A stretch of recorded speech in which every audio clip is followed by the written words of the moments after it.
the immune system is actually like a family of cells, tissues, and organs, and all of them need good nutrients to keep in good fighting order. These types of foods should be the best quality we can possibly have.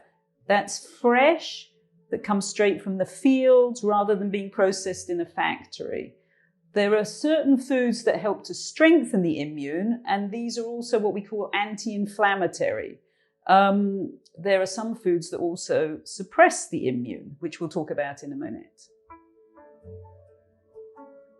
So the foods that we have to be careful of are the processed foods, because they are full of chemicals, sodas, refined sugar, refined carbs, and excess caffeine.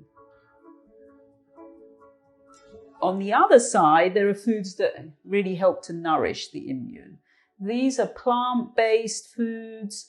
They include things like vegetables, whole grains, beans, actually seaweeds, also nuts, seeds, and fruit. Included in there are fermented foods, which are very, very good for the immune. That would be something like sauerkraut, it could be miso, even olives actually. All these help to nourish the immune and are what we call anti-inflammatory. Obesity can suppress the immune and also put the body into a state of chronic inflammation. When this happens, it makes it much easier to get bacterial and viral infections. It actually also, what we call, overloads the system. So the body actually has to work harder to absorb, to assimilate, and to function smoothly.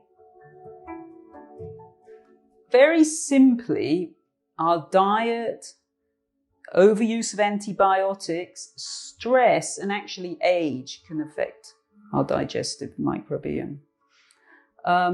What we need to do is to make sure that we have a good balance of probiotic and prebiotic foods. These could be strong leafy greens, especially actually dandelion greens. Kale is very good.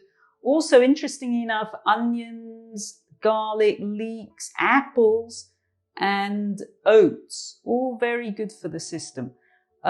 Some people may have to supplement with a little bit of extra of the probiotics, especially.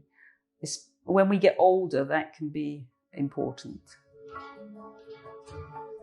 Often we take drinks to keep our energy up. We get tired and we drink more coffee, or we take these new energy drinks.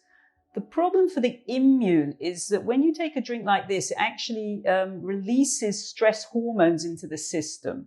So it puts the body into more of a stressed state, increases your cortisol, which then you need to take more sugar and fat from the body to kind of even it out, balance it out.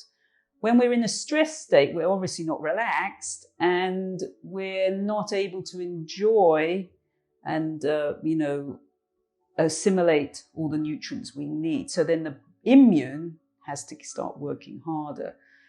This can also contribute to increased weight and high blood pressure, acne, and, actually unstable energy levels.